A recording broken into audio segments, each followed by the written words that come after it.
If you're an empath who keeps attracting narcissists and you are tired, you are actually bone deep exhausted and confused and wondering what's wrong with you and why do I keep calling these people into my life?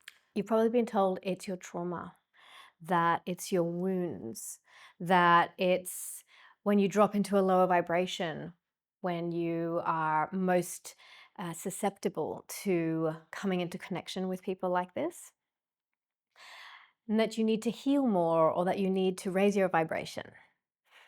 But what if I told you that narcissists are actually attracted to your strengths as a woman, as a human, and it's your empath nature, your emotional intelligence, and your ability to see their highest potential that's actually attracting them into your life. The problem isn't that you're broken, that there's something wrong with you. It's that there is one specific thing that is currently signaling to narcissists that this one is vulnerable to manipulation. And in this video, I'm going to lay it out plainly for you because I have had no less than, counting on two hands, 6 or 7 clients in the last year alone who have dealt with the empath narcissist dynamic. And I'm taking that as a sign that I need to speak on it because I feel like I have a different perspective, particularly in relation to the energetics of the dynamic. Now, I don't purport to be speaking along the lines of psychological diagnoses or anything like that. But if you do suspect that you are interacting with a narcissist or that you're attracting them into your life, you may find the energetics piece a really, really interesting piece of information so that you can put it in your pocket and allow for yourself to extricate from this situation that you find yourself in. Before I continue, I want to speak a little bit on the uh, necessarily harsh kind of words that I'm going to be using about narcissists in this video. Now, I don't want to demonize narcissists because it is an incredibly painful circumstance to find yourself in when you are a narcissist. And that is something that needs to be treated by professionals. And when I go too deeply into explaining the pain that narcissists experience, my empath clients will jump straight into their deep feeling sense and they'll want to help, or they'll drop into more and more sympathy and, of course, empathy for the situation, and will then put themselves on the back burner, or they will discount their own experience. And I really feel like that is not helpful for this video, and it's not helpful for when it necessitates a split or an extrication from a relationship that is harmful for the empath. And so I will not be going into the specific energetic dynamics of what it is to be a narcissist. So we'll save that for another video. So why do narcissists target empaths? Now, the thing that oftentimes people will talk about is that they can sense your wounds, that it's almost like this attraction to the wound, and it's they go for your weak points, they go for your weak spots. And while that's true when they understand you more deeply in a dynamic that is intimate, it is not the attraction. And in fact, I can tell you without a doubt that all of the women that I have worked with who have been in a narcissist empath dynamic are extraordinarily strong women, extraordinarily talented, capable, and truly exalted in their lives and in their own fields, and really are probably the last people that you would ever expect to be inundated by this kind of dynamic, and yet they are. And the strengths that a narcissist is attracted to in an empath is the solidity of a sense of connection to themselves, to the mission that they have to bring to the world, to that certain sense of certainty about who they are and what they're here to do. And now that certainty, that joie de vivre, that sense of aliveness that so many empaths have is oof, it's the moth to flame kind of energy with a narcissist, because that is what they may appear to have access to, but in fact are just trying to mirror and pretend that they are having this kind of connection. But they will come into union with an empath because they have not been able to fully access source energy themselves, and they are coming through to connect into that life force. Narcissists have cut themselves off or have been cut off from their direct line to source energy. And so they put up a front of bravado, of charisma, of confidence, and are usually extremely intelligent and can really put on the show that they are, these extraordinary beings. And then they will come into connection with a strong empath woman, strong empath human. This is not gendered or based on sex. And they will then essentially begin to connect to that life force and like a succubus take that life force energy. And in the beginning it can start with the sort of traditionally familiar love bombing, like the full on, like, oh my gosh, I've never met anyone like you, and la la la, and you're amazing, and blah blah, all of this kind of thing, like, really comes on quite strong. And that helps, like, the empath is like releasing all this beautiful, juicy energy, feeling so loved and appreciated. It's just spilling energy. And then it will come down the track that plateaus, and the sort of stasis arrives in that dynamic. And then the barbs begin to come, and the barbs begin to come into the energetic field. So your sovereign light field, which is something that is native to all of us. In my personal light grid activation process, I show you how to amplify this and how to really turn it on in your system.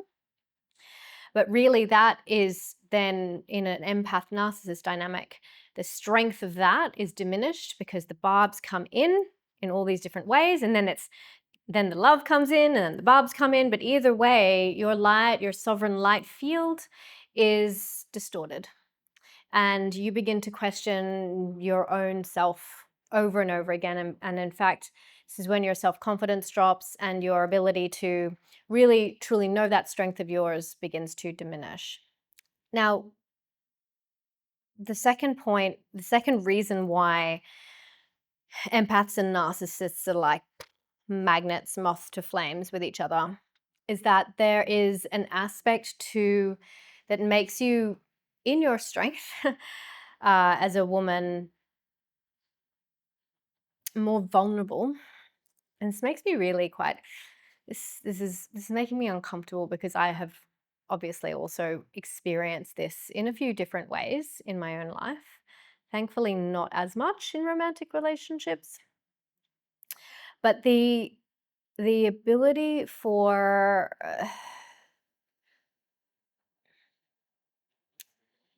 if you desire and want to keep on receiving the dynamic of appreciation and love and external validation that the narcissist gives you, which, I previously mentioned, it's lavish in the beginning, and then, it might peter off, and it's kind of used as this sort of push-pull dynamic within your relationship. If you have created this need for the external validation, then you are particularly vulnerable to staying in that dynamic.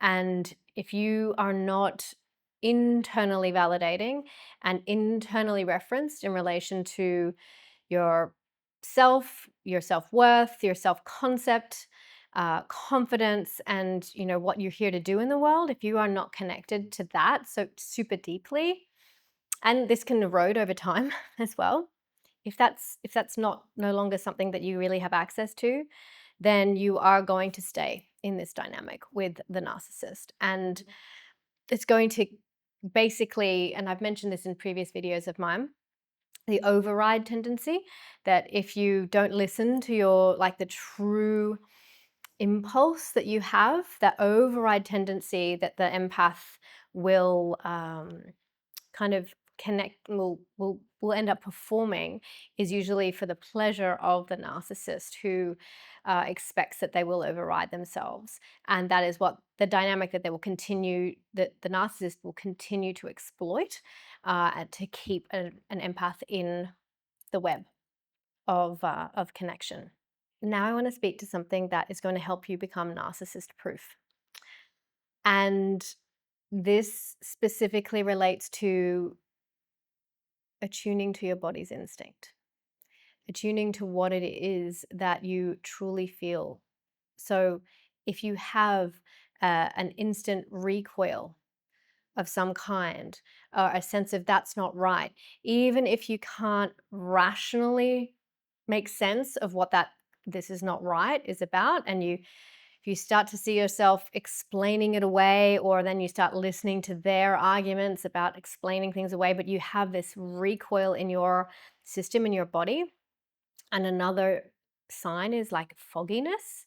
There's a fogginess, a sense of, God, what? I can't quite put my finger on why this is wrong, but it's wrong. Get yourself out.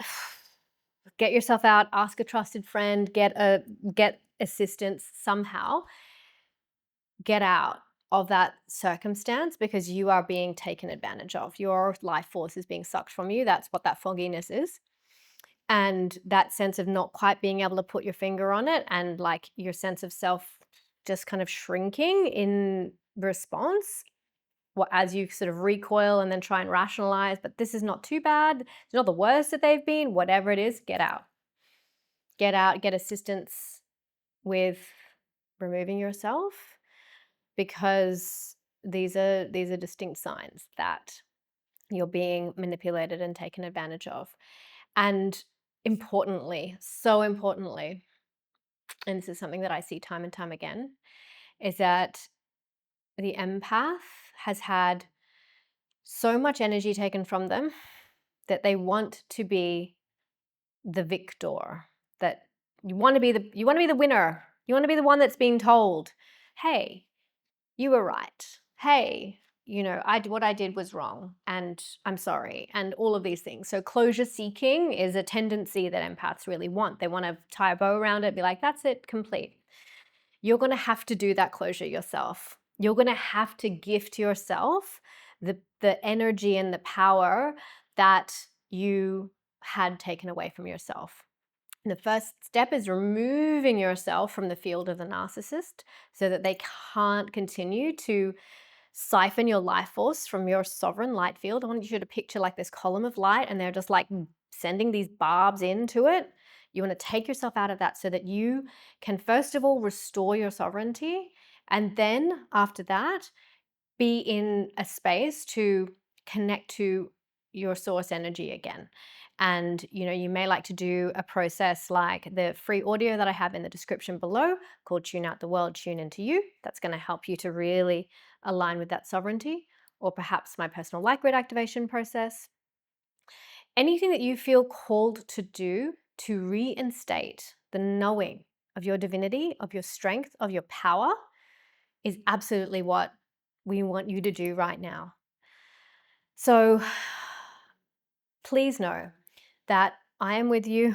So many other people are with you. So many empaths are with you in this space, in this common dynamic that you may find yourself in.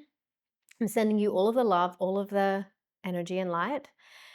Please connect with me via my contact page on my website, or even in the comments below. Get in touch if you need assistance with this. I have so many resources, and I have for well over 10 years now been aware of how to extricate from these dynamics effectively from an energetic perspective, which is the foundation of it all. And yeah, I'm sending you all of the love, and please pass this on to anyone else that you feel may benefit from it. Mwah.